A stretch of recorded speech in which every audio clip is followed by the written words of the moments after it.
What's going on, y'all? I know it's been a while since I uploaded, but I just picked up some media that I'm just compelled to make a video about.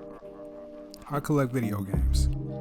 So in that, I was adding to my 360 collection, which is made up of absolute classics, and I got Def Jam Icon.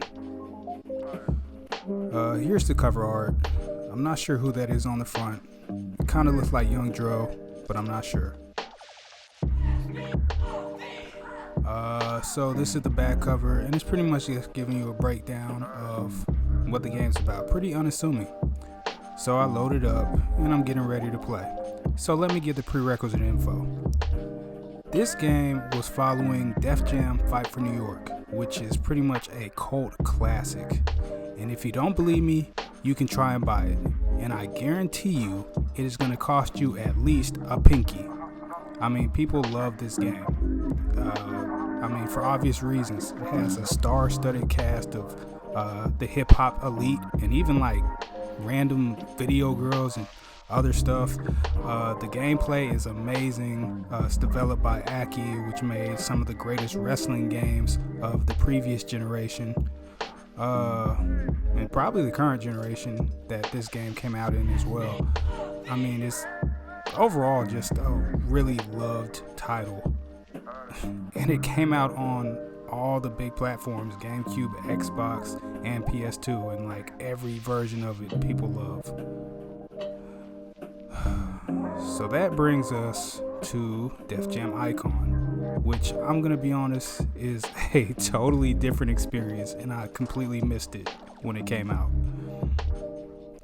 Man, the best way I could describe this game is like when you're fighting in a dream. You know, like things just feel strange, you know, and even look at where these guys are fighting. They're fighting at a gas station where there's just pure dysfunction. Like that gas pump just blew up for no reason.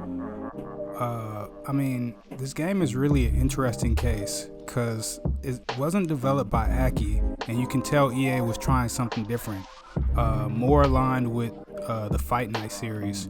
So unlike a typical fighting game where there's an overhead and there's a health bar, this one has nothing. You're pretty much just fighting to the death.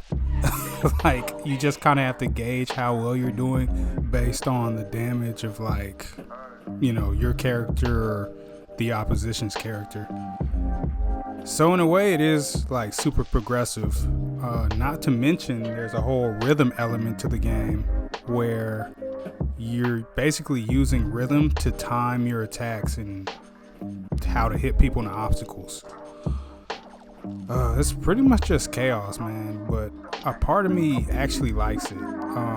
Even the artistic direction they took on this one is a lot grittier, kind of fitting with the era, and you know, it just kind of hits something different in hindsight.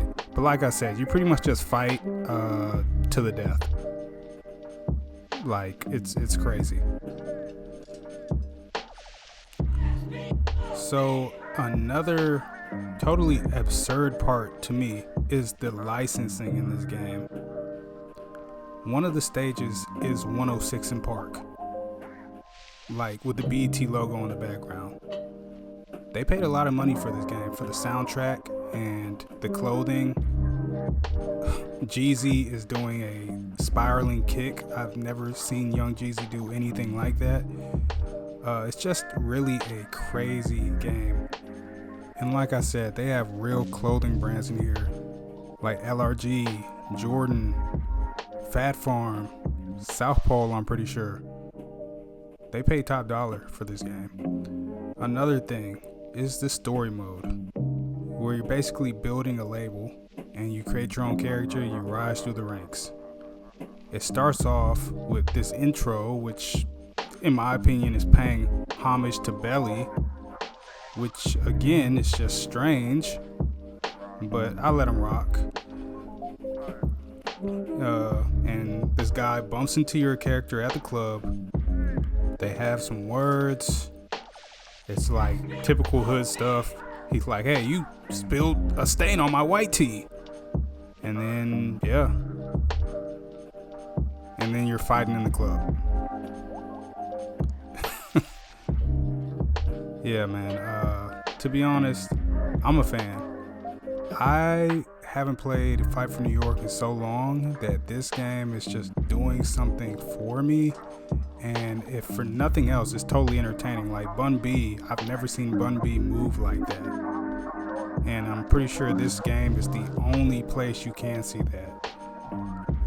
I know it gets a lot of flack on the internet. If you look it up, there's a million, well, that's an exaggeration. There's a lot of videos about this game and how bad it is. But in my opinion, the mechanics, the art direction, and even the gameplay have aged pretty well.